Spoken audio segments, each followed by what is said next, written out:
Hello everyone, in this video I'll be translating and summarizing the latest Urdu broadcast by Imran Riaz Khan to make it accessible for our English-speaking audience.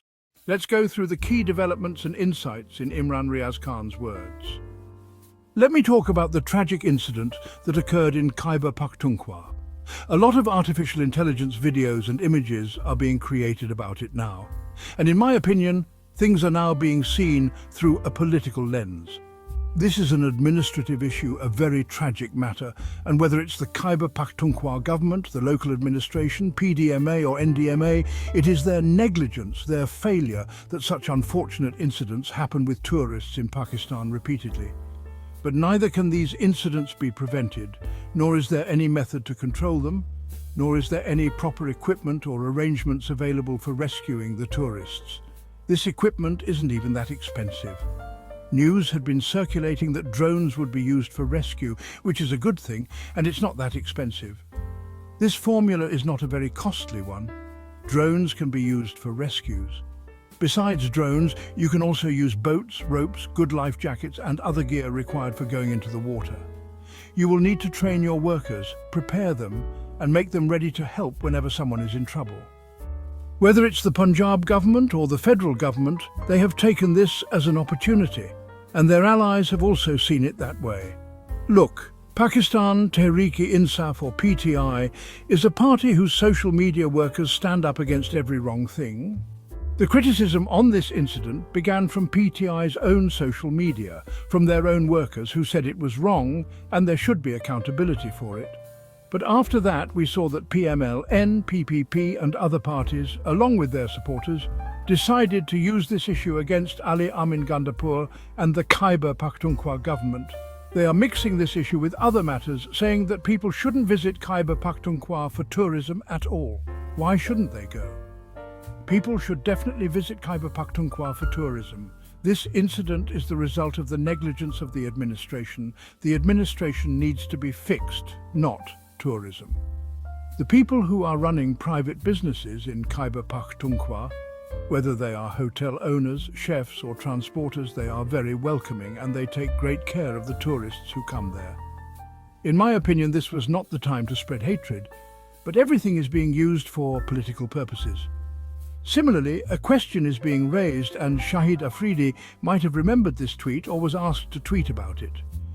This might have been a chance for him to show off, but Shahid Afridi has remained silent about many administrative matters. And this is why he is being criticized. People have been pointing out that he didn't speak up in certain events, but now he's talking.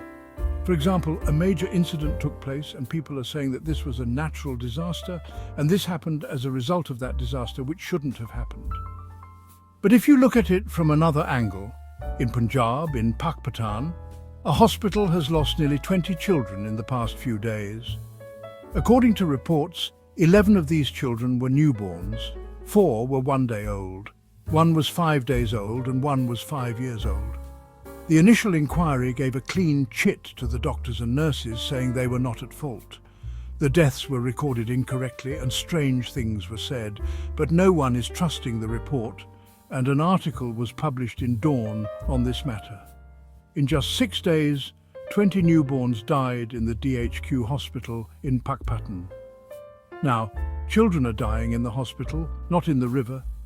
The hospital authorities are saying that these deaths occurred due to a shortage of oxygen cylinders and the incompetence of doctors and paramedics. This is a natural disaster where people died, but at the same time in the hospital, the cause of death is negligence, incompetence, and lack of management, yet no one is talking about it. Social media raised this issue, but no one is discussing it. Salman Akram Raja made a statement which I want to present to you first. He made a very strange statement. He said that the Khyber Pakhtunkhwa government should be held responsible for what happened in Swat. He said that a family was having a picnic and then a natural disaster occurred, so what could the government do? He said the Khyber Pakhtunkhwa government is not Superman, that they can't immediately rush to the spot. The point he made is correct. But his chief minister can cross 11 mountains and enter the assembly. We're not saying the chief minister should exercise to reach the spot. We're saying that a system should be established. A government doesn't need to send a minister everywhere. Salman Akram Raja said something strange. He should understand what governance is. I have great respect for his abilities, but this statement was odd. The government isn't supposed to be Superman who is everywhere. The government's job is to ensure everything is fixed. Here, the PTI government, just like the previous one, is dealing with similar issues repeatedly. Why isn't there a system in place to deal with floods or natural disasters? Why wasn't there a warning in advance? Or why did it take over an hour for the water to reach the tourists? Why wasn't the river emptied or controlled? Why didn't the administration take action? We don't need Superman, we need the right system in place. If you look around the world, wherever rescues happen, it's not about superheroes. Governments have systems in place and they manage to save lives. To do the right thing, you don't need Superman. You need to do your job and prioritize public welfare. I have repeatedly mentioned how lives could have been saved if the right methods had been adopted. So Salman Akram Raja cannot give a clean chit to anyone in this matter. It is the responsibility of governments to create policies, allocate funds according to those policies, provide training and strengthen institutions so that they can save people's lives. After this, viewers, another recurring news item is that Bilawal Bhutto and others often talk loudly about how India is blocking our water, and if India does so, we will take action.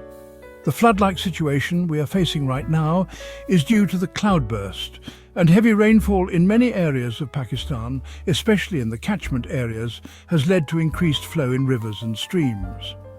Otherwise, India had already reduced the water flow into Pakistan, and reports suggest that India has built hydropower projects on Pakistani rivers, blocking the water flow in many places. Some work is still ongoing, and it is the responsibility of Pakistan or its forces to ensure that India does not carry out illegal constructions on the water that belongs to Pakistan. Whenever India does carry out illegal constructions, they should be stopped through force, regardless of how it is done, even if it requires interference from global powers. These structures must be halted before they are built. However, India has already constructed some structures and some are still under construction. They continue to make verbal claims and threats, but practically nothing has been done. India's warlike zeal, ladies and gentlemen, has not ended. Just a few days ago, they made a statement that Operation Sindoor has not yet reached its final stage, and the next phase will happen soon. People inside India have made these claims. Now the news coming in is that India has fast-tracked the process of purchasing the S-400 system, which is the most efficient air defense system in the world, according to global experts. If Pakistan attacks India with an aerial assault or launches missiles, the S-400 system is capable of defending against it. The S-400 is a system that is considered among the top 3 air defense systems in the world and is made by Russia. India has accelerated its purchase of this system, which indicates that India may indeed engage in a confrontation. They have entered into another arms race, similar to what happened in 2019 when they were defeated during Imran Khan's tenure. At that time, they had purchased Rafale jets and other equipment. Now they feel prepared again and have taken on another aggressive stance. After the aircraft they had purchased crashed, India is rapidly preparing once more, and their warlike zeal shows no signs of ending. On the other hand, Pakistan's internal threats have increased significantly. A tragic event occurred in South Waziristan, where a convoy of security forces was attacked and 13 security personnel were martyred. The claim is also that 14 terrorists were killed in this attack. However, according to ISPR, the attack was carried out by Indian-sponsored foreign terrorists in Mir Ali, indicating the involvement of TTP. It is believed that they are following India's plans and direction. According to the Pakistani military, the attackers attempted to blow themselves up in front of the security forces convoy, but the leading group of the convoy managed to foil the attack. One of the vehicles, loaded with explosives, was rammed into another vehicle, leading to the martyrdom and injury of 13 security personnel. 3 civilians, including 2 children and a woman, were also injured in this terrorist attack. The names of the martyrs have been released by ISPR. It is an extremely tragic incident. At first, an official statement was released from the office of Khyber Pakhtunkhwa's government, which stated that 8 security personnel had been martyred in the explosion. However, upon further details emerging, the actual number was found to be 13. The state's focus should be on such incidents, but instead, the state is focusing on how to change the government in Khyber Pakhtunkhwa, how to win certain seats for the PDM parties, how to amend the constitution to increase the powers and authority of Pakistan's military establishment, how to extend the tenure of the current fake Form 47 government, and how to devise new methods and cases to keep Imran Khan behind bars. The state's focus is on how to break up PTI, seize its leaders and dismantle their party. With this focus, who will fight against serious issues like terrorism? This is a big question, and no one seems to have an answer at the moment. Another issue of concern is the sugar scandal, which is becoming increasingly serious. Miftah Ismail has revealed that the government has granted permission to only one of its own companies to import sugar, denying other companies the same privilege. Had the government granted permission to other companies, sugar could have been sold at a lower price. The government, however, wanted to take advantage of the situation and make a profit. The government allowed the export of sugar in large quantities to create a shortage within Pakistan, then raised prices to profit from the public. Now, with sugar shortages, the government will import sugar through its own people, making money again and selling it at higher prices to the public. This sugar mafia exists within governments, and they continuously exploit the public. These people operate their factories for only a few months a year, yet they profit immensely throughout the year. This mafia has wreaked havoc in Pakistan, and it seems as if the entire parliament works for them. If there were a country where justice prevailed, where there was a rule of law, or at least a ruler who had no connections with the sugar industry, as was the case with Imran Khan, such an inquiry would have filled them all in jails, and they all deserve to be in jail. If any court were to investigate this today, it would be right for them to be incarcerated. Mariam Nawaz made a rather strange statement claiming, "I don't want to talk politics, but I am a political animal." This is a saying that she brought up, but the phrase doesn't really fit here. This expression would make sense if the context were about political animals, but what we see here is not politics. These people, if they were political, would treat political opponents differently. Those who raise the flag of their party are incarcerated under terrorism charges. They have filled jails with their political opponents, tortured women and ruled with cruelty. So these people with no political ideologies, no political training and no political vision are not political in any sense.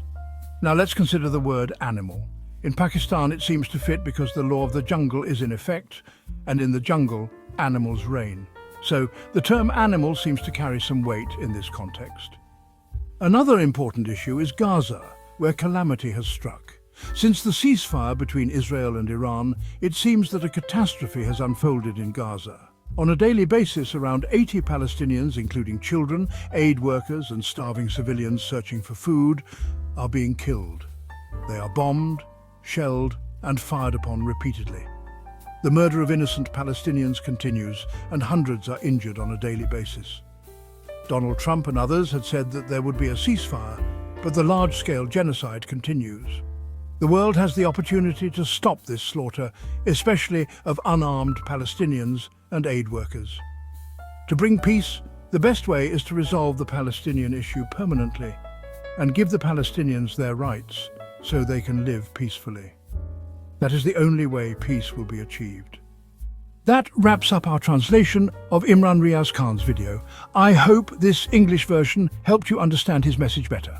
Please like, share and subscribe to Awami Lens to help our community grow. Don't forget to leave a comment below and let me know what you thought of this effort.